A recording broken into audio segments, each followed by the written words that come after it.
March 2003, on a cold Monday with wind cutting across the line between Marshall County and Grundy County, Russell Porter parked his 1994 Chevrolet beside three polished diesel pickups that still had dealer plate frames. His truck had rusted rocker panels, a cracked mirror housing held in place with black tape, and 312,000 miles on an odometer that had stopped counting cleanly 2 winters earlier. He climbed out, wearing faded coveralls patched at both knees, a brown cap bleached almost gray by sun, and gloves repaired so many times the stitching looked like contour lines on a map. At the edge of the lot sat his field partner, a 1979 International Harvester 1486 with 11,400 hours and paint worn down to thin red and primer in places. It idled steady. Inside the county equipment office, the social ranking was understood without being announced.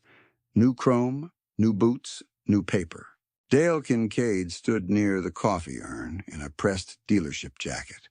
Clean brim, clean cuffs, one hand wrapped around a brochure for 7-year machinery notes. He spoke in the brisk cadence of a man who sold momentum for a living. Russell asked a parts clerk for injector sleeves and a hydraulic seal kit, totaling $1,184.60, and 2 men by the window exchanged the same look people gave him every season, a look that said he was trying to stretch 1 more year out of a system already behind. Dale glanced at the old truck through the glass and then at Russell and said almost casually, "At some point, you have to modernize or disappear." Russell did not argue.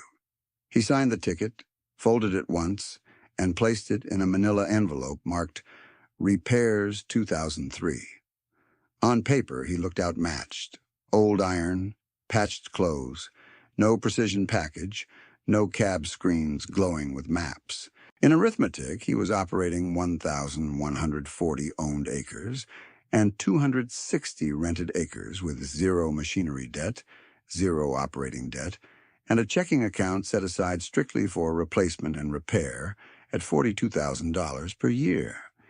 His household spending target was $28,640 annually, tracked down to grocery receipts, propane fills, and school fees. The visible story said he was behind. The underlying framework said he was compounding freedom, while others were compounding obligations. Russell did not arrive at that framework by temperament alone.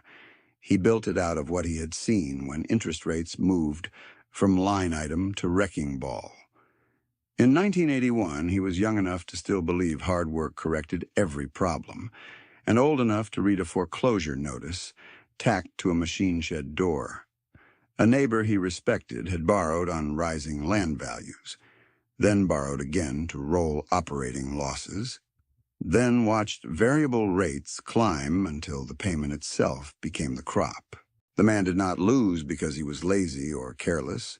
He lost because his debt structure had no margin for 2 bad years in a row. Russell remembered auction tags hanging from equipment that had been maintained with care for decades, gone by evening. He started with rented ground and numbers small enough to fit on 1 notebook page. In 1984, he cash rented 120 acres at $82 per acre, planted corn and soybeans, and cleared $19,700 after input costs and rent. In 1985, he rented 180 acres at $88 per acre, bought an older planter for $2,900 cash, and ended the year with $27,300 after taxes.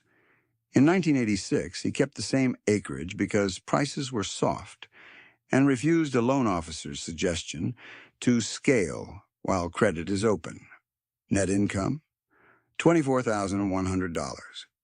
In 1988, he bought his first 80 acres for $92,000, putting $54,000 down and paying the remaining $38,000 in 22 months from retained earnings and machinery sales. No long note, no rollover. By 1991, at a bankruptcy auction in central Iowa, he bought the 1979 International Harvester 1486 for $19,400 cash. It had 5,860 hours then, worn tires, and a hydraulic seat at the rear remote. Newer alternatives on the lot carried price tags between $54,000 and $76,000, most financed with variable terms tied to operating lines. Russell spent $3,200 on tires over 2 seasons, $1,470 on hydraulic work, and another $890 on electrical cleanup. Total all-in cost after repairs, $24,960. He logged annual maintenance in a ledger that treated machines like assets with dignity, not status symbols. Grease schedule, fluid schedule, bearing schedule. Nothing deferred because deferred maintenance always arrived as emergency expense. His land rule became specific and non-negotiable. Do not buy an acre unless cash equivalents can cover principal, property taxes, and 3 bad crop years. He wrote that rule at the top of each yearly ledger. When ground came up at a tempting discount but his reserves were thin, he passed. When equipment salespeople offered easy first-year terms, he passed again. The pass looked conservative to outsiders. It was actually strategic optionality. He wanted the right to make decisions in bad years without asking permission from a lender. What came next did not announce itself with speeches or predictions. The real stress test arrived later in public, when money moved faster than rumor and certified funds on a county table, forced people to measure his quiet system against outcomes they could no longer dismiss. Through the late 1990s into the early 2000s, Russell's discipline looked boring, which is usually how robust systems look from the outside. He separated accounts with strict purpose: operating cash, tax reserve, machinery reserve, and land opportunity reserve. If corn revenue was strong, he did not celebrate with purchases. He pushed percentages into those buckets. One year, after a favorable yield and basis improvement, he moved $61,000 into reserves and still held household spending at $28,640. Another year, when weather cut production, he reduced discretionary repairs and postponed one shed project, then finished with no interest expense and no emergency borrowing. Slow, plain, repeatable. He bought tools where others bought image. A used grain cart at $8,600 with a cracked light assembly. A gravity wagon for $1,250. A grain drill bought used and rebuilt in the shop over winter for less than 1 month of many neighbors' machinery payments. He tracked every outlay against a repair ceiling and replacement plan. If annual machinery outflow approached his written ceiling, he shut down all non-essential purchases until harvest receipts cleared. It was less about thrift theater and more about control under pressure. The Porter household budget was equally explicit. Housing maintenance averaged $3,900 per year across roof, furnace, and plumbing. Utilities and propane averaged $4,260. Groceries and home supplies were held near $8,400. Health insurance and medical out-of-pocket averaged $6,780. Vehicle fuel and upkeep averaged $3,300, helped by doing nearly all labor in-house. Clothing and incidentals were capped at $2,000. School and church giving accounted for the rest. Total target, $28,640. When expenses rose in one category, they cut another. No revolving balance, no interest leak. By harvest 2003, the visible contrast had sharpened. Neighbors took delivery of new machines with payment books that ran 7 years and often depended on optimistic yield assumptions. Russell ran older equipment that was paid for, field-ready, and familiar enough that he could diagnose most issues by sound and vibration before failure. The prevailing script around him said scale required leverage, and leverage required confidence. Russell's script said resilience required margin, and margin required cash discipline first, expansion second. In coffee shops across Black Hawk County and the Marshall-Grundy stretch, people kept describing him the same way: capable, stubborn, probably one breakdown from getting forced into the modern system. He heard it. He kept his response short. I prefer paid for.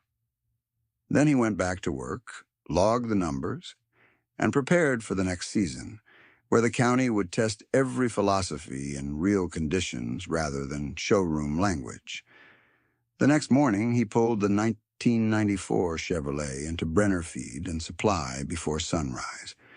Mud frozen in the treads and a length of baling wire still looped around the rear gate latch. Two younger operators were already there, jackets with dealership logos, talking through yield monitor upgrades and a prepaid service package quoted at $18,400 a year. Russell stepped down in the same patched coveralls, cap-brim frayed, thermos in hand, and carried a handwritten list for seed treatment, hydraulic hose stock, and a box of cotter pins. The clerk read his total twice because it looked too small for the acreage he farmed: $2,739.12. One of the men looked at Russell's truck, then at the list, and asked whether he was scaling back. He answered the way he usually did. No, just buying what I use. By the end of that week, the same two men had signed a combined $600 to $12,000 in equipment notes. They were not foolish men. They were trying to stay current in a system that rewarded speed, image, and confidence. That is the crux in farming communities like his. The public signal of strength is often leverage, while the underlying signal of durability is liquidity. Consequently, people misread him for years because they were trained to evaluate paint before balance sheets. By the second week of April 2003, Russell was in his shop after dark with the side panel off the 1486, a trouble light hanging from a nail and a ledger open on an overturned bucket. He wrote down every maintenance hour, every filter number, every bolt size, and every cost. Oil and filters, $428. Radiator flush, $119. Fuel return line and clamps, $63. $42 for a rebuilt seat suspension from a salvage yard in Tama. Total spring pre-field maintenance, $610. That same week, a dealer circular in his mailbox advertised a newer tractor package at $86,900 with a low introductory rate that adjusted later. He filed the circular under machinery offers and never called. The discipline had a beginning, and it was not ideology. It was observation sharpened by loss in other households. In 1979, when he was still doing custom hay work in summer and hog chores in winter, he watched one respected operator near Conrad refinance short notes into a larger variable loan because grain prices had dipped and everyone said recovery was one season away. Recovery did not arrive on schedule. Interest climbed, then climbed again. The man sold cattle first, then machinery, then land. Russell was there the day the auctioneer closed at dusk. He remembered the silence more than the bids. Good people standing with hands in pockets, eyes down, while 20 years of careful work changed owners in 6 hours. He did not romanticize poverty after that. He did not claim debt was immoral. He treated debt as math that became dangerous whenever margin narrowed. That framework hardened in 1982 when he sat at a kitchen table with a retired farmer named Howard Vance, who had survived earlier cycles by carrying reserve cash like oxygen. Howard gave him one sentence Russell repeated for 4 decades. "If your payment depends on perfect weather, it is not a plan." Howard leased him 90 acres the next year at a fair rate and told him to settle after harvest, if he was short in spring. That trust was not forgotten. Russell's first notebooks were plain school composition books with year labels in black marker. The entries were short and brutal in their clarity. 1984. Rent 120 acres at $82. Seed and chemical, $11,460. Fuel and repairs, $4,980. Net after rent and taxes, $19,700. 1985, rent 180 acres at $88. Buy used planter, $2,900 cash. Net $27,300. 1986, hold acreage, no expansion, no term note, net $24,100. 1987, weather loss, net $11,800, still no carryover interest. 1988, buy 80 acres for $92,000, down payment $54,000 cash, remaining $38,000 paid in 22 months. The pattern was neither dramatic nor glamorous. Revenue up, reserves up, revenue down, costs down faster, always liquidity first. If you want to know where this turns from private discipline into public proof, hit subscribe and stay with the arithmetic, because the next decade exposes exactly who was solvent and who was only busy. Howard Vance passed in 1994, and Russell attended the funeral in the same work clothes he wore to plant. Afterward, he drove to Howard's widow with an envelope of cash, $6,000, the value of rent leniency Howard had given him years earlier and refused to itemize. She tried to hand it back. He set it on the table and said, "It was never free." She kept it.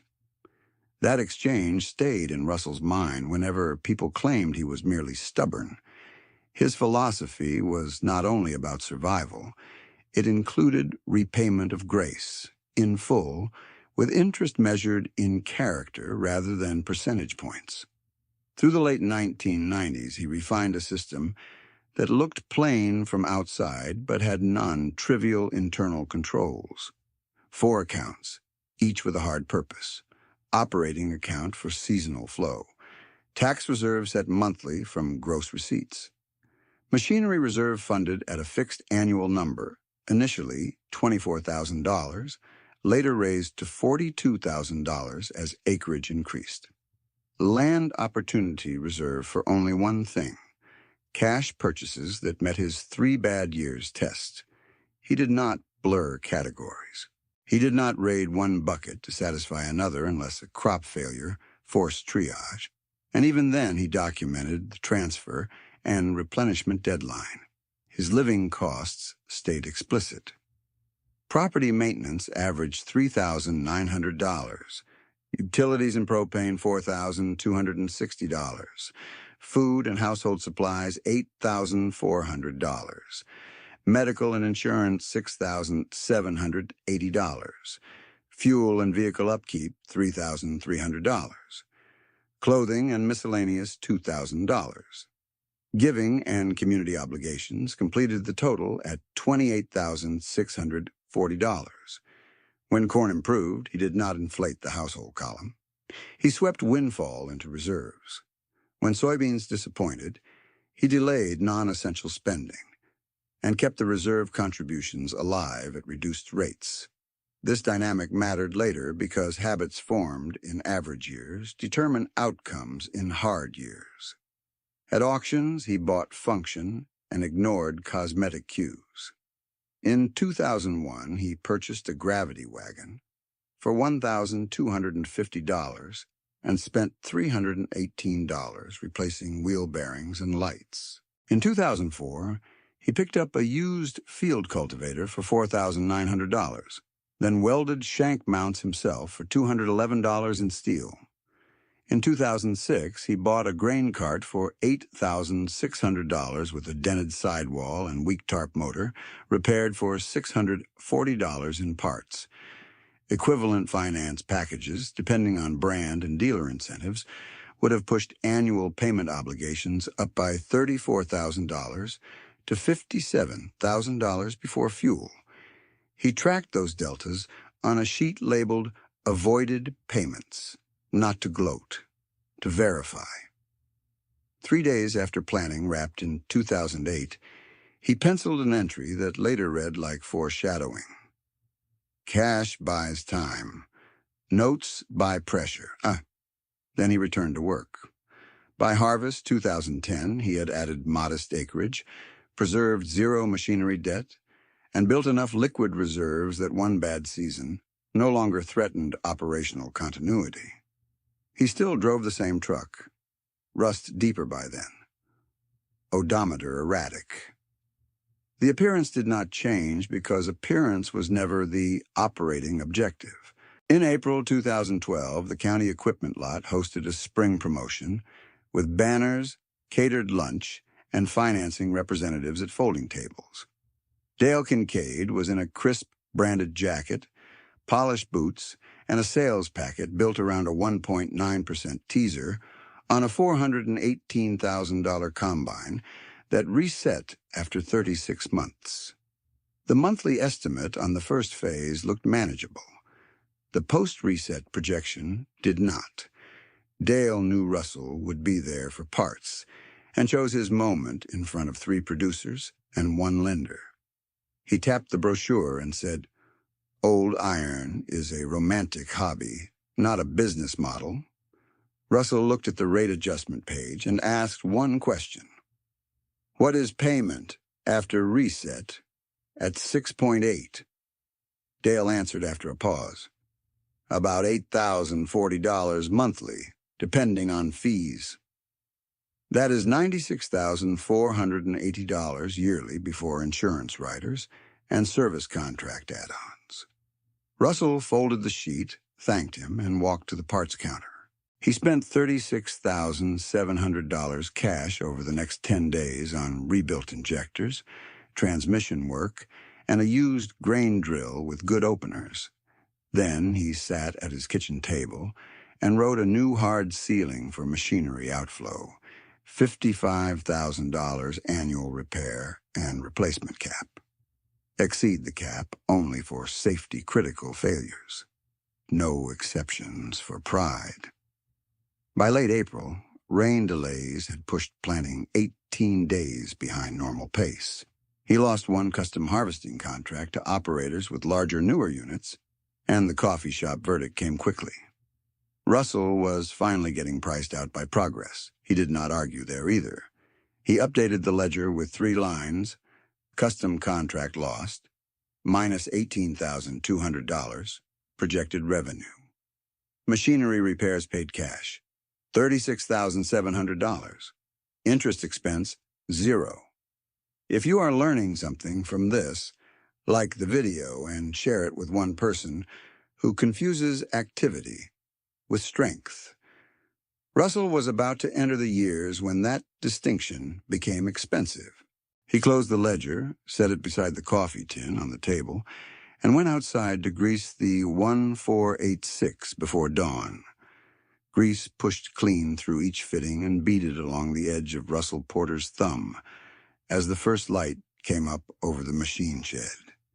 He wiped the excess with a cut piece of cotton shirt, logged the service hour in pencil, and walked back to the kitchen table, where the ledger still sat beside the coffee tin. The page for 2012 already held the hard ceiling he had written the night before. Machinery outflow, capped at $55,000 unless safety required more.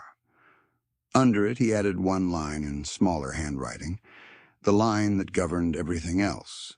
Protect liquidity first. By January 2013, his owned acreage stood at 1,380 after the quiet additions he had made in the previous decade. and he still rented 260 acres on terms he could exit without penalty if commodity math turned against him. He built his annual plan around conservative assumptions, not optimistic ones. Corn at $4.10 per bushel, soybeans at $10.20, average county yields reduced by 8% for planning, fuel budgeted 12% higher than prior year. Gross receipts came in stronger than budget after harvest timing favored basis improvement. Net farm income closed at $212,400 after all direct costs, cash rent, labor, taxes, and maintenance. Interest expense, zero. He moved $90,000 into short-term treasury bills laddered at 13-week and 26-week maturities, added $42,000 to machinery reserve as planned, and kept household spending within $28,640 by postponing a porch rebuild another season. The next year tested price more than yield. By October 2014, cash corn around his elevators averaged $3.62 per bushel, and his soybean line softened enough to erase the easy margin most operators had relied on for equipment payments signed in better years. Russell's gross dropped, and net farm income settled at $148,900. He did not pretend that was a victory lap. He adjusted. Fertility applications were sequenced by soil test urgency, not routine. He repaired an auger flighting section for $740 that a dealer had quoted at $3,900 replacement. He cut discretionary travel to zero, reduced non-critical building work, and still transferred $60,000 into treasury holdings. Year-end liquid reserves across operating cash, tax reserve, machinery reserve, and treasuries reached $1,012,000. Quietly, methodically, no speeches. 2015 looked better from the road than in the books for many families. New paint moved through county yards. Dealer service trucks ran constantly. Russell's records for that year fit on two facing pages with almost clinical discipline. Total machinery repairs, $41,300, including rear axle seals, planter meters, one hydraulic pump, and a rebuilt unload auger gearbox. Equivalent annual machinery payments among nearby operators he tracked for comparison averaged near $88,000, with several above $100,000 once service contracts and insurance riders were included. His net farm income for 2015 closed at $136,700, lower than he preferred, still positive. He purchased $110,000 in treasury notes at yields he considered modest but acceptable for capital preservation. And he left the truck unreplaced, though the heater fan worked only on one speed. On a wet morning in March 2016, a 160-acre parcel in Marshall County came available at $5,250 per acre through an estate settlement that wanted clean terms and a fast close. Total purchase price was $840,000. He wrote 2 certified checks from land opportunity reserves and maturing treasuries, then paid closing costs and first-year taxes from cash flow. No mortgage filing followed.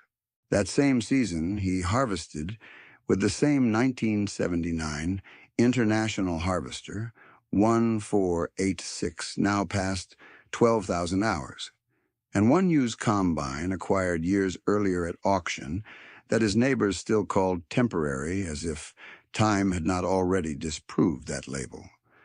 Net farm income in 2016 reached $189,300, helped by above-trend corn yields on tiled acres and restrained input costs. By winter, he had rebuilt the liquidity he spent on the land by reducing taxable distributions and retaining earnings, a pattern he repeated whenever an acquisition drained reserves. Then came 2017, and rain stopped arriving when it needed to. By the second week of July, fields in portions of Marshall County showed stress that no optimism could hide, and pastures north of him in Grundy County went thin enough that hay moved early and expensive. Russell's yields fell hard on non-irrigated tracts. Net farm income dropped to $73,600, one of his leaner years since the early 1990s. Yet his books still closed black because there was no interest line absorbing what margin remained. He cut capital projects, deferred a bin fan upgrade, and redirected machinery reserve contributions to preserve operating flexibility. The county pattern split in plain terms. Farmers with large fixed payments needed average or better yields merely to service debt. Farmers without those payments could survive below average years and still plant again. Let me stop here and ask you something. When margins compress, do you judge strength by what a business owns or by what it owes each month, no matter what weather does? That distinction determined who kept options and who lost them. By harvest, 2018, the soybean shock hit hard enough to scramble budgets written 6 months earlier. Basis widened, bids weakened, and operators carrying high debt service discovered that a modest price move multiplied into severe cash stress once monthly notes remained fixed. Russell's net farm income came in at $91,400. He did not call that good. He called it workable. He sold grain in tranches to protect cash flow timing, rolled maturing treasuries into a one-year ladder at improved yields, and entered winter with enough liquidity to prepay selected inputs at discount without touching emergency reserves. In 2019, at a county auction where several bidders came with financing letters contingent on appraisal updates, he bought another 80 acres for $4,980 per acre, total $398,400 cash. Closing costs and tax adjustments brought all-in acquisition to $412,670. He parked the deed in the same file cabinet as every other parcel and went back to replacing worn bearings on an implement most salesmen would have advised him to trade. Net farm income that year was $167,800. His own total now reached 1,620 acres. Debt on land and machinery remained exactly what it had been in 2003. Zero. The contrast around him was not about intelligence or work ethic. It was about structure. Ben Halverson worked as hard as any person in Black Hawk County, and no one who knew him would say otherwise. He had expanded during favorable rates with equipment and land debt totaling $1.12 million, much of it variable. At 3.4%, his annual debt service was demanding but manageable when yields cooperated. When rates moved toward 8.1% and input bills climbed at the same time, annual service costs surged by more than $52,000 without adding a single productive acre. 2 difficult crop years and 1 machinery failure later, he was negotiating from weakness each month. The bank eventually forced sale of 420 acres, tied to cross-collateral clauses. He did not fail for lack of effort. He got trapped in arithmetic that assumed stability. Maria Ellison and Todd Ellison followed advice that sounded prudent at each step. Refinance once to lower near-term payments. Refinance again to consolidate equipment, operating lines, and real estate improvements into one package with a longer amortization. Their monthly obligation reached $14,700, and in strong years they could carry it. When yields slipped and fuel and fertilizer moved sharply higher, the payment stopped being a cost and became a wall. They sold two newer units at depreciation losses, cut rented ground, and still faced covenant pressure because their debt stack had no room for volatility. Friends brought meals that winter. No one laughed. People understood what was happening because it was happening in multiple households at once. Clyde Jensen signed for a $389,000 combine in a cycle when custom work looked guaranteed. The machine itself was efficient. The problem was sequencing. Two low-yield seasons reduced his throughput revenue while fixed obligations stayed fixed, and repair costs on ancillary equipment came at the exact moment his liquidity was thinnest. He filed for bankruptcy protection after exhausting extensions and selling non-essential assets. Russell hired him during one harvest stretch for mechanical troubleshooting, paid him promptly, and said little about it. Clyde later said that those checks helped keep his family in their home through winter. Russell never repeated that story publicly. Naomi Rourke carried operating lines tied to herd expansion and feed contracts negotiated before drought tightened forage and elevated purchased feed costs. She did not spend recklessly. She made the same projections many did, and the weather broke them. To satisfy lender demands, she liquidated most of her herd in a depressed market, losing years of genetic work and future calf revenue in one season. The books may have called it restructuring. On the ground, it felt like grief. 3 days after New Year in 2020, Russell drove his rusted Chevrolet to deliver parts Ben needed for an older planter. They stood by the shop door while wind pushed dust across the yard. Ben said he should have fixed his rate exposure earlier. Russell did not answer with a lecture. He handed him the parts list with supplier numbers and one note beside it. Repair before replace unless downtime math proves otherwise.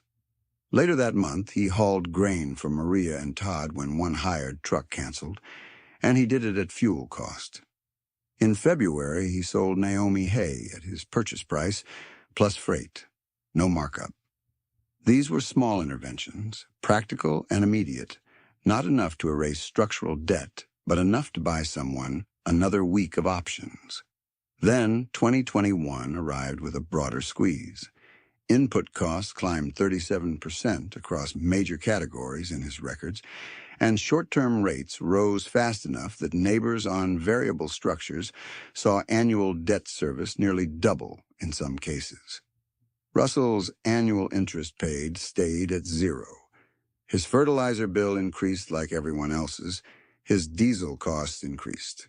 Chemical programs got expensive. Yet his balance sheet did not carry compounding finance charges on top of those increases. He could absorb higher operating costs because prior years of retained earnings were still there, not already committed to lenders. By late summer that year, county conversations shifted from brand loyalty to survival planning. One lender required updated collateral packages twice in a single quarter. Another reduced seasonal line flexibility and tightened operating covenants. Families who had never missed a payment started calculating which assets to sell before the bank requested it formally. Russell reviewed his own books in the same kitchen, where he had written the 2012 repair ceiling, and updated a different page now titled Bridge Plan, 10 years, zero interest, conditions tied to debt reduction, and bookkeeping discipline. He was no longer only defending his own operation. He was preparing to deploy accumulated margin into community resilience. In October 2021, during a bank review connected to a probate land sale, the numbers that had stayed private for years were finally seen by people outside his immediate circle.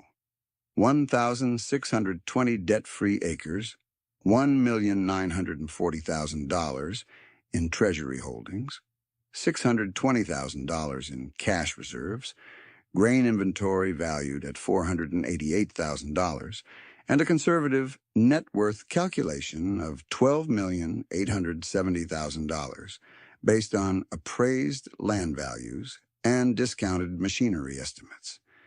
He was still wearing patched coats. He was still driving the same truck. The arithmetic had simply been running underneath the appearance all along, and now the county had to reckon with both at once. The probate conference room stayed quiet long enough for the wall clock to become the loudest thing in it.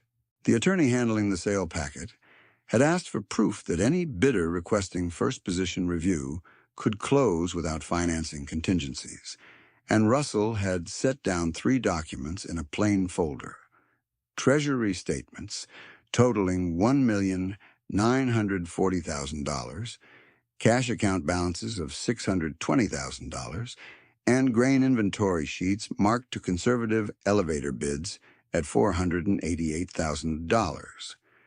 The land appraiser recalculated twice, then read the line that had just become public record in that room.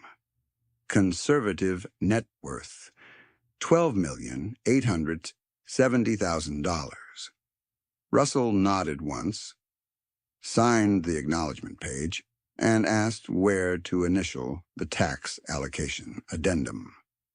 2 days later, the same arithmetic moved through the county faster than the autumn wind. Not through gossip first, but through institutional channels. A lender updated collateral assumptions for 3 farm clients after seeing comparable sales likely to clear in cash. An auction company revised bidder tiers for upcoming parcels because one buyer no longer needed financing windows. By the end of that week, Dale Kincaid stood beside a display header at the lot and listened to a customer say, with no malice and no drama, "Porter can buy more ground this year than all of us can borrow." Dale did not answer immediately. He folded the brochure in his hand and looked across the road where Russell's rusted Chevrolet passed by with a cracked mirror still taped in place. Russell did not change wardrobe, truck, or machinery roster after the reveal. He changed process. 9 days after that probate review, he sat at his kitchen table with a yellow legal pad and wrote the operating framework for what he called Bridge Plan 10-year. Total commitment cap, $2,400,000 from 2022 through 2031. Annual deployment target, $240,000 with flexibility to carry unused capacity forward. Interest rate, 0%. Required conditions: borrower must submit quarterly cash flow statements, attend bookkeeping training, and apply at least 35% of annual net income to debt reduction until debt to gross revenue fell below 0.45. Extension clause: miss a harvest due to weather or verified medical interruption, extend 1 year without penalty. He underlined one sentence twice. Help must restore independence, not replace discipline. By January 2022, he had retained an attorney to standardize note language and a local accountant to build one-page reporting templates that ordinary producers could complete without software subscriptions. He paid $18,600 for legal drafting and compliance review, then another $9,400 to fund 12 bookkeeping seats at the county extension winter program so recipients could attend without tuition barriers. That same month, he set aside the first $240,000 in a segregated money market sweep linked to maturing treasury bills. The structure mattered because he wanted generosity to operate like machinery maintenance, scheduled, documented, and resistant to emotions-driven drift. If you want to follow where character meets arithmetic, subscribe now, because this next stretch shows how a zero-interest promise either strengthens a farm or exposes that it never had a viable core. The first bridge file opened in February 2022 with Ben Halverson, and it was not ceremonial. Ben arrived with 3 years of lender letters, variable rate disclosures, and a debt map that had become unmanageable under rising rates. Russell reviewed it line by line. Ben's remaining obligations after forced sales were still $642,000, with one operating tranche priced at 9.1% and machinery carryover at 7.8%. The agreed bridge note was $120,000 in year one, zero interest, purpose, restricted to retire the 9.1% tranche and stop penalty accruals. Terms required Ben to sell one underused implement line, cut non-essential lease acres by 70, and submit monthly enterprise margins for corn and soybeans. 12 months later, Ben had reduced total debt to $554,000, not by luck but by removing the highest cost pressure point first. Maria and Todd Ellison came in April 2022 with fatigue visible in every page of their folder. They were current but fragile, carrying the $14,700 monthly burden that had already forced distressed equipment sales. Russell's first bridge commitment to them was $80,000, zero interest, tied to a hard restructure. Pay off a short-term note at 8.6%, cancel two low-return custom contracts that consumed labor, and shift to a smaller 300-acre operating footprint. They could cash flow at conservative yield assumptions. They resisted that third condition for 2 meetings because it felt like retreat. Then they ran the numbers with the accountant. On 300 acres, with debt service reduced and machinery hours rationalized, the plan produced positive cash flow at corn $4.05 and soybeans $10.10. On 540 acres under the old payment stack, they were negative even with average yields. Naomi Rourke's file opened in June 2022. Her herd liquidation had preserved solvency, but hollowed out earning capacity. Russell offered a staged bridge structure instead of a lump sum, $45,000 immediately for bread replacements and feed inventory, then up to $50,000 in 2 draws, contingent on quarterly margin reports and forage cost controls. Zero interest, 5-year window, automatic 1-year extension after verified drought declaration.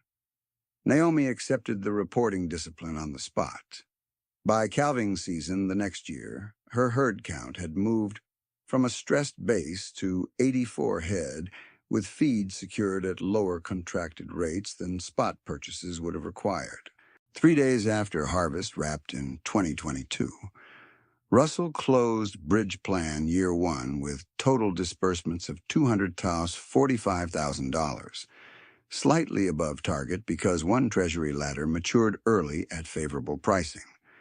Repayments received that first year were modest, $31,000 across all notes, exactly as modeled. The objective was not immediate recovery. The objective was to stop compounding damage.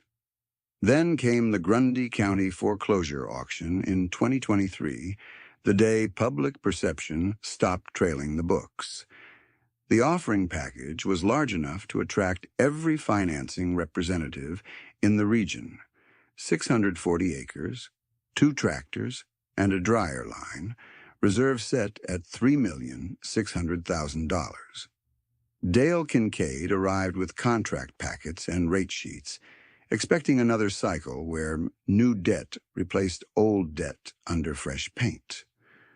Russell arrived in the same faded coat, carrying a certified funds letter and a cashier check stack totaling $3,860,000. When bidding closed, he signed without financing contingencies, paid the required transfer deposits on site, and asked the clerk to split parcel records exactly as marked on his map. The room expected consolidation. He did the opposite. Within 2 weeks, he structured lease-to-own agreements at cost basis for displaced operators tied to those acres, with transparent purchase options and no balloon clauses.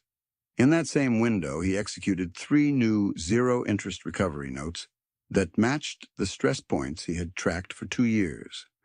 $180,000 to Ben Halverson, $140,000 jointly to Maria and Todd Ellison, and $95,000 to Naomi Rourke. 5-year repayment windows. Miss a harvest, extend a year. No compounding penalties. Required quarterly books. Required debt reduction milestones. Dale watched the signatures, then told 2 lenders standing beside him, "My model did not protect these families." He did not raise his voice. He did not argue the room. He simply stated what the arithmetic had already proven. By November 2023, outcomes that once looked theoretical were measurable. Ben used the combined $300,000 bridge support across 2 years to refinance remaining obligations into shorter, fixed terms and repurchase 160 acres under structured payments he could meet without variable rate exposure. Maria and Todd used their combined $220,000 bridge support to eliminate high-cost short notes, normalize input purchasing, and finish the year cash flow positive on the smaller acreage for the first time since their second refinance. Naomi drew the full $95,000 recovery note, rebuilt toward 120 head on disciplined feed planning, and returned to positive operating margin despite volatile hay prices. Russell added one more targeted note in December, $110,000 to Clyde Jensen, enabling him to buy into a cooperative repair shop that converted his mechanical skill into stable income rather than seasonal uncertainty. The deeper examination, the one that separates mythology from documentary fact, was in Russell's cross-year ledger. He had kept a running page titled Avoided Debt Service since 2003. The entries were not estimates pulled from memory. They were dated comparisons between actual repair and replacement outflows versus dealer-financed alternatives available that same season. The sequence read this way. 2003 avoided $38,700 in annual machinery payments. 2006 avoided $44,200. 2009 avoided $51,600. 2012 avoided $41,480 after his $36,700 cash repair decision. 2015 avoided $46,700. 2018 avoided $57,900. 2021 avoided $63,400 as rates rose. 2023 avoided $71,200. Cumulative avoided machinery debt service from 2003 through 2023, $1,028,580 before considering interest on interest effects. Add the interest differential and the gap widened further. If he had financed major machinery cycles on 7-year structures and rolled periodic balances at blended rates that moved from low introductory terms to mid-single and then upper single rates in stressed years, his conservative modeled finance cost over 2 decades would have been approximately $612,000. His actual interest paid on machinery and operating notes over that span remained 0. Total structural advantage from debt avoidance and payment timing discipline. Combining avoided service and avoided finance cost, about $1,640,580. That was the bridge pool, plus legal setup, plus bookkeeping grants, plus room for weather shocks, funded not by sudden windfall, but by long arithmetic. A second ledger sequence tracked land and liquidity in parallel, because debt freedom without asset growth can become defensive rather than generative. 2016, buy 160 acres cash at $840,000. 2017 drought year, remain positive, no forced sale. 2019, buy 80 acres cash at $398,400. 2021 verified treasury and cash reserves totaling $2,560,000 before grain inventory. 2023 acquire 640-acre foreclosure package at $3,860,000 with certified funds, then restructure for community continuity instead of extraction. The resulting tension that had defined his life in county perception finally resolved into one plain sentence. The man in patched coveralls had more strategic flexibility than the men in finance shine. By early spring 2024, repayments from the bridge notes reached $146,000 cumulative, all principal, all recycled into the same fund. Russell did not call it charity when asked at the co-op counter. He called it risk transfer with accountability. He still tracked his own household target at $28,640. He still drove the 1994 Chevrolet with rust at the rocker panels. And at dusk, after reviewing one more quarterly report from Ben, one from Maria and Todd, one from Naomi, and one from Clyde, he set the files back in the cabinet, walked to the shed, and greased the 1979 International Harvester 1486 for another season. The grease gun clicked empty, and Russell set it back on the shelf with the same care he used for ledgers and deeds. In the yard light, the 1486 stood quiet, paint thin, tires weathered, ready again. Inside, 4 bridge files waited in a row, each with a repayment line, each with a stress line, each with a note in Russell's handwriting that measured progress in ratios instead of promises. By late May 2024, the first full quarter of reports showed that the bridge plan was doing what he designed it to do.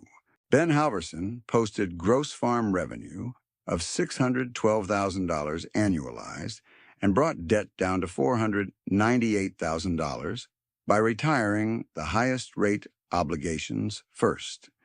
His debt-to-gross ratio moved from 1.05 at crisis peak to 0.81 in 1 year. That did not make him safe yet, but it moved him out of immediate fragility. Russell's zero-interest notes had removed expensive pressure, and Ben's discipline did the rest. He sold a second underused implement line for $46,000, put the proceeds directly to principal, and fixed his remaining banknote at 6.2% rather than floating it. Maria and Todd Ellison's second-year numbers looked smaller on paper and stronger in substance. On 300 acres, their 2024 gross settled at $428,000, with direct costs at $289,000, leaving operating margin before family draw at $139,000. Their prior structure had demanded $14,700 every month just to stay current. Under the bridge conditions, fixed monthly obligations dropped below $6,100. They paid $34,000 principal back to Russell that year and still ended with positive working capital. Todd said one sentence at a winter bookkeeping check-in that carried more weight than any speech. Smaller and stable beats bigger and sleepless. Naomi Rourke's reports arrived with feed conversion notes clipped to the top right corner, neat and precise. Her staged draws totaled $95,000, all deployed exactly as the file required. By the first week of September 2024, herd count reached 103 head, with purchased feed costs down 18% from her post-liquidation year because she contracted earlier and controlled wastage. Year-end operating cash flow turned positive at $52,400 after debt service. She paid back $12,000 principal and requested no extension. Russell marked her file with a short pencil line. Self-correcting system restored. 3 days before Thanksgiving 2024, Clyde Jensen sent his first full-year statement from the cooperative repair shop. Russell had funded Clyde's $100,000 to $10,000 buy-in under the same zero-interest terms, and Clyde repaid $22,000 principal in year one. Shop gross receipts closed at $800,000 to $4,000 with net distributable income at $176,000 across partners. Clyde's share gave him steady monthly cash instead of harvest-only spikes, and he hired 2 apprentices who had planned to leave the county for non-farm work. One of them later became the shop's driveline specialist, reducing downtime for 21 nearby farms during spring rush. If you track the cascade rather than the headline, this is where the arithmetic becomes social. By March 2025, Ben contracted Clyde's shop for preseason overhaul work instead of replacing a tractor, saved an estimated $38,000 versus trade-up financing, and used that savings to accelerate principal paydown. Maria and Todd adopted Naomi's forage tracking spreadsheet for their own feed purchases and cut variable waste by nearly 6%. Naomi, in turn, leased 40 additional acres from a retiring neighbor under terms Maria helped her model. These were not dramatic gestures. They were transferable habits. Russell converted that pattern into structure. In June 2025, he formalized the Porter Field Fund with a $3 million endowment, invested in short-duration treasuries and investment-grade municipal ladders targeting a blended annual yield near 4.1% net of administrative costs. Payout policy was strict, up to $72,000 per year in scholarships, up to $180,000 in emergency seed and feed grants during declared stress years, and the remainder retained for inflation, protection, and continuity. 6 scholarships were set at $12,000 each, awarded to farm kids from Marshall, Grundy, and Black Hawk County households that completed cash flow training. No ceremonial banquet. Checks, forms, deadlines, outcomes. By the second week of October 2025, the first scholarship cohort had enrolled in agronomy, diesel technology, and farm accounting programs while still working home operations. 2 recipients came back to run books for their family farms with a new rigor, and one helped redesign lease terms that prevented a forced asset sale. Russell insisted each recipient submit a 1-page annual letter with 2 numbers, debt reduction achieved, and operating margin trend. He was building a culture, not a charity photo. The antagonism that had framed the early years resolved in the same plain tone. Dale Kincaid's branch closed 6 months after the 2023 foreclosure auction, exactly as local rumors had predicted, but for reasons the books made explicit. Financed new unit volume in his territory dropped, delinquency pressure rose, and the commission model that rewarded turnover could not survive a county newly focused on payment risk. Dale did not vanish. Did. In early 2025, he reappeared as a used equipment consultant, advising on life cycle cost, repair history, and cash flow fit. His commissions were lower, and his recommendations changed. He began telling younger operators to compare total ownership cost over 10 years before signing for paint and technology packages. By spring 2026, Dale stood in a machine shed meeting in Grundy County and answered a question he once would have brushed aside. A producer asked whether low teaser rates justified aggressive upgrades in volatile years. Dale said, "Only if your downside year still pays the note without borrowing to make the payment. No theatrics, no apology speech. Just a revised framework delivered in public." He continued that work until retirement from dealership sales in 2028, then taught a county workshop titled Payment Risk Before Paint Shine. The title itself was the admission. By harvest 2026, every major thread in Russell's bridge files had matured into measurable outcomes. Ben Halverson had repurchased 160 acres under terms he could service, reduced total debt by 62% from crisis high, and rebuilt his machinery plan around repair ceilings instead of replacement cycles. Maria and Todd Ellison remained on their smaller 300-acre operation and posted 2 consecutive profitable years, with cumulative bridge repayments of $88,000 and no missed reporting period. Naomi Rourke reached 120 head with positive cash flow and a feed strategy resilient to price spikes. She had repaid $41,000 principal and built a modest reserve. Clyde Jensen's cooperative shop expanded to 5 bays, and he became a co-owner with enough retained earnings to weather seasonal slowdowns without layoffs. The multiplier effect became visible at county scale by then.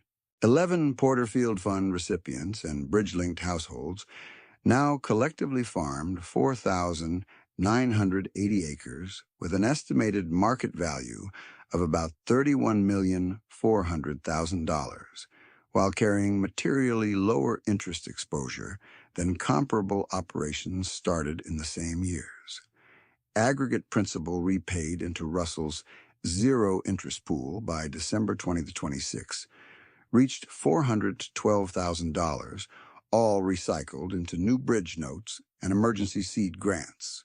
One disciplined balance sheet had become a local stabilizer.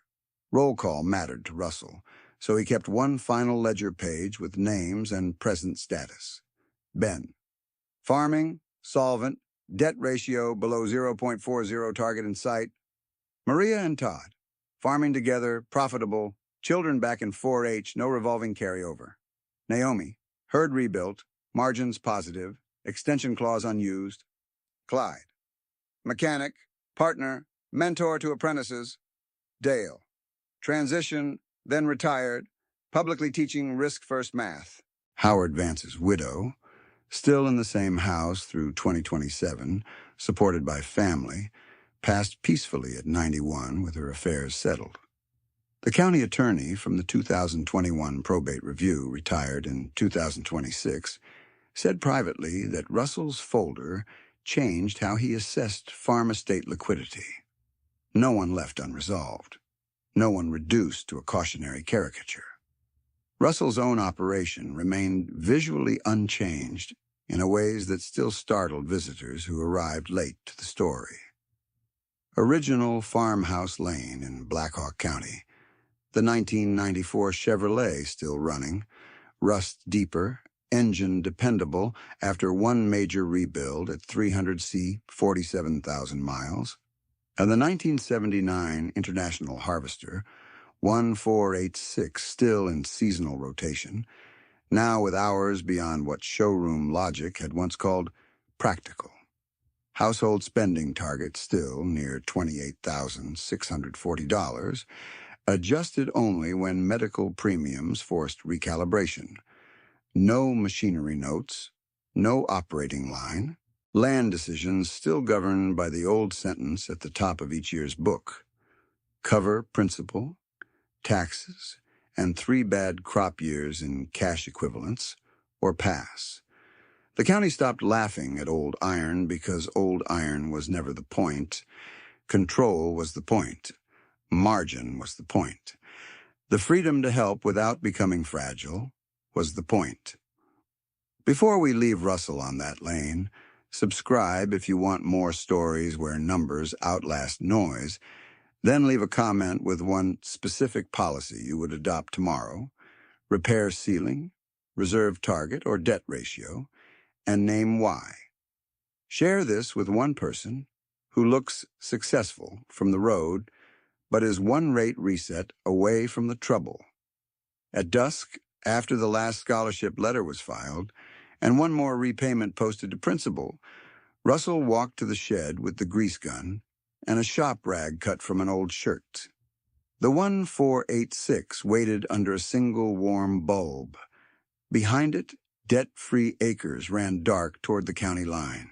He worked fitting by fitting, wiped each bead clean, and closed the ledger for the night.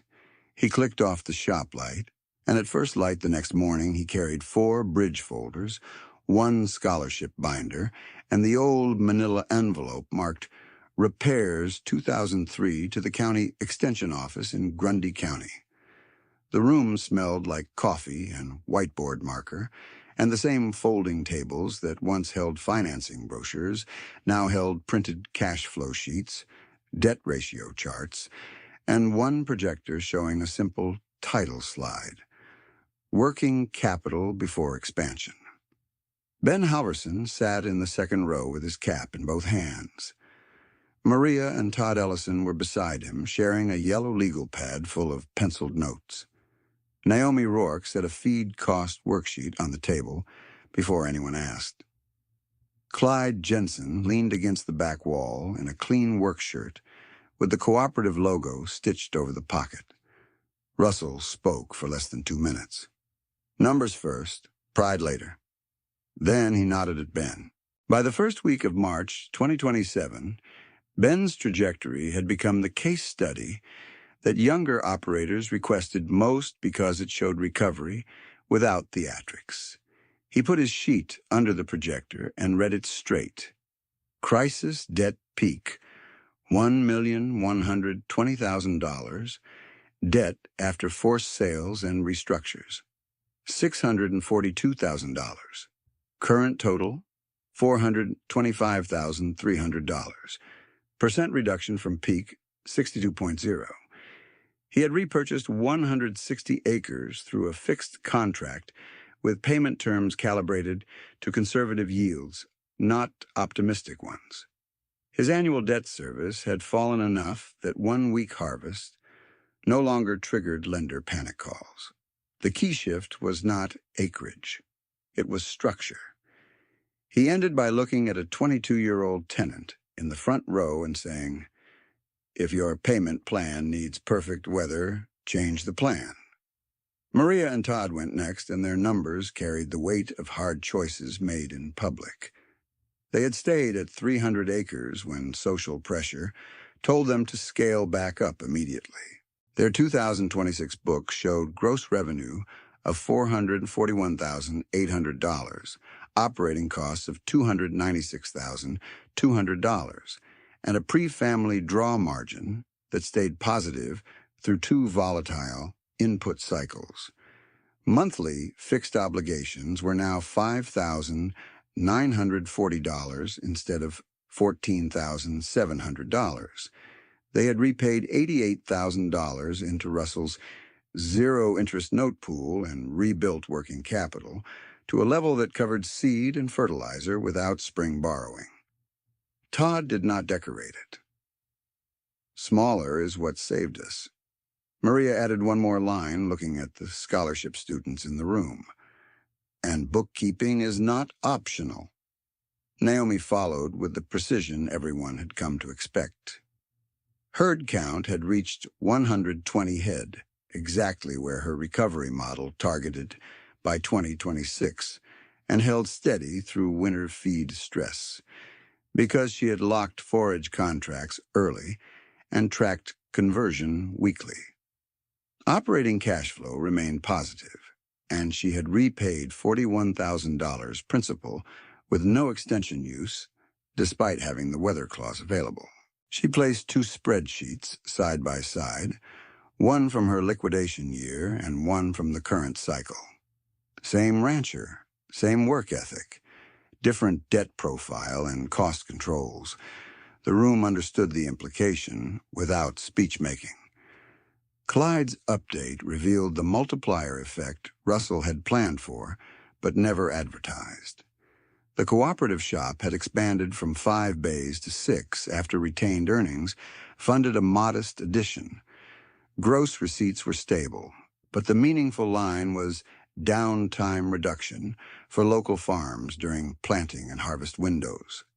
27 operations had used the shop's emergency service queue, and average machinery downtime per critical breakdown had dropped by nearly a day compared to county logs from the high finance years.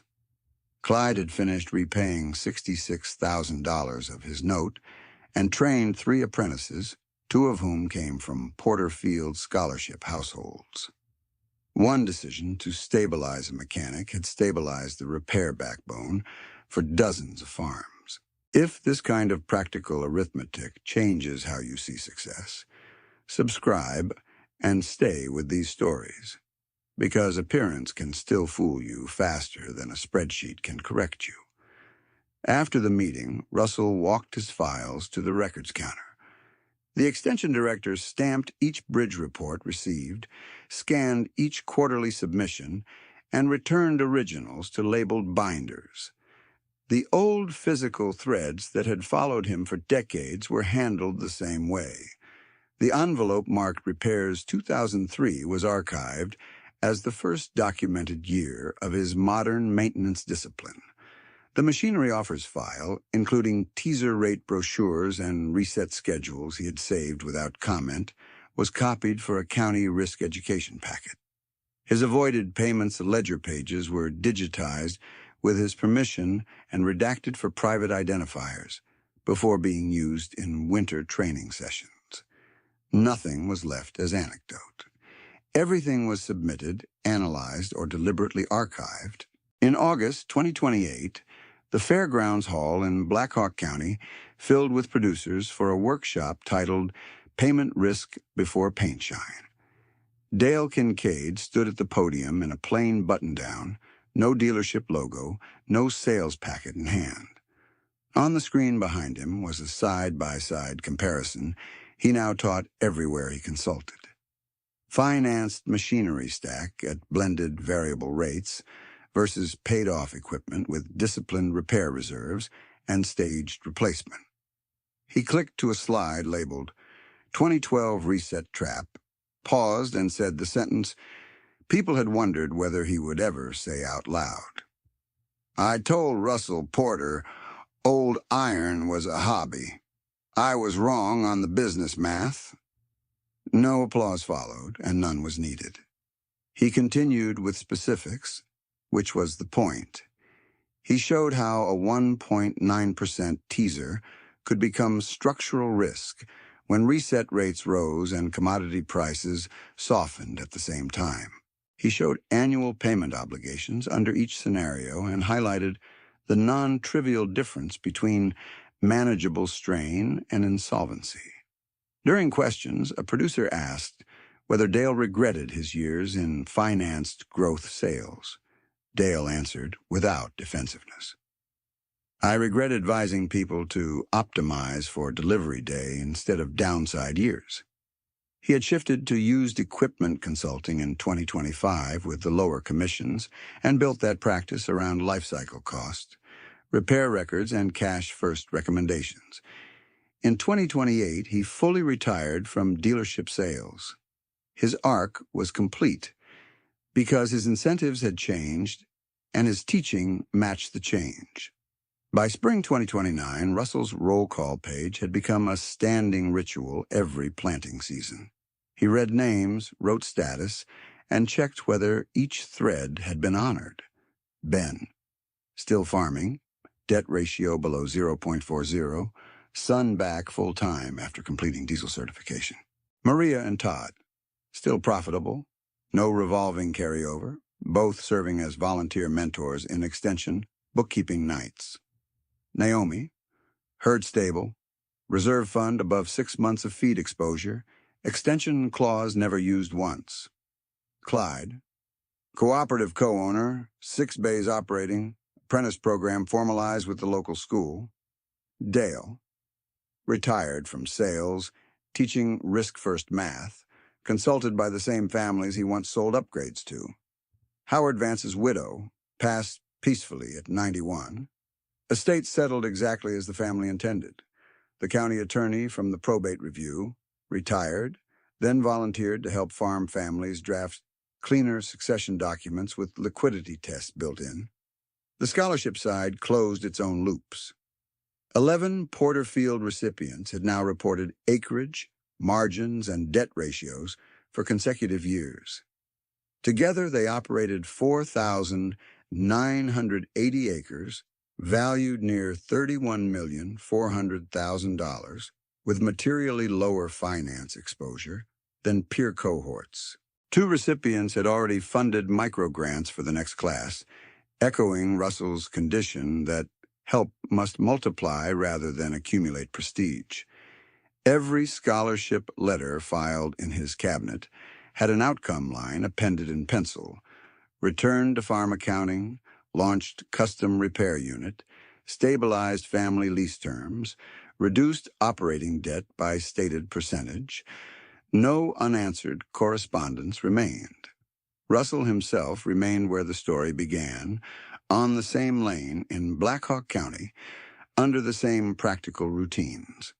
The 1994 Chevrolet still started, even after the odometer failed completely, and when he rebuilt the engine again, he logged the cost beside fuel and insurance, like any other line item.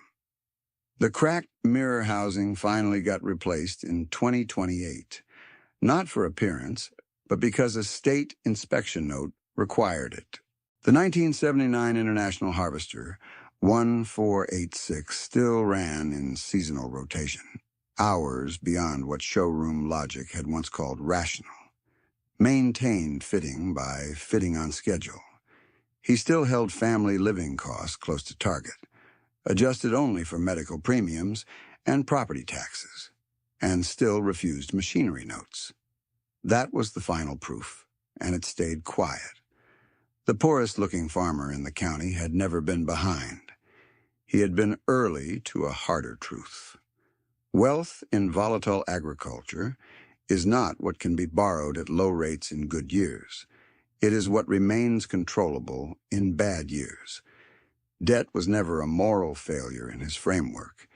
It was a risk variable that demanded respect, limits, and contingency. He built those limits when nobody rewarded them socially, and because he did, he could convert private resilience into public stability when neighbors needed time more than advice. On the inside cover of his notebook, the line he wrote after the 1981 variable rate foreclosure still stood in block letters: "Never let a lender's reset set your planting decisions." In the spring 2029 roll call, he marked that origin thread plainly: Russell_origin_story_ from _1980s _rate_shock. Resolved. Subscribe for more stories where discipline outlasts image. In the comments, name one number you will track this season that you ignored last season: debt ratio, repair ceiling, or reserve months. Share this with one farmer who looks fine from the road but has never stress-tested a reset rate against a weak harvest. At dusk, with the county line dark beyond the fields and the shed bulb warm over the hood, Russell set the grease gun to the first fitting on the 1486, pressed until fresh grease showed, wiped the bead clean, and moved to the next.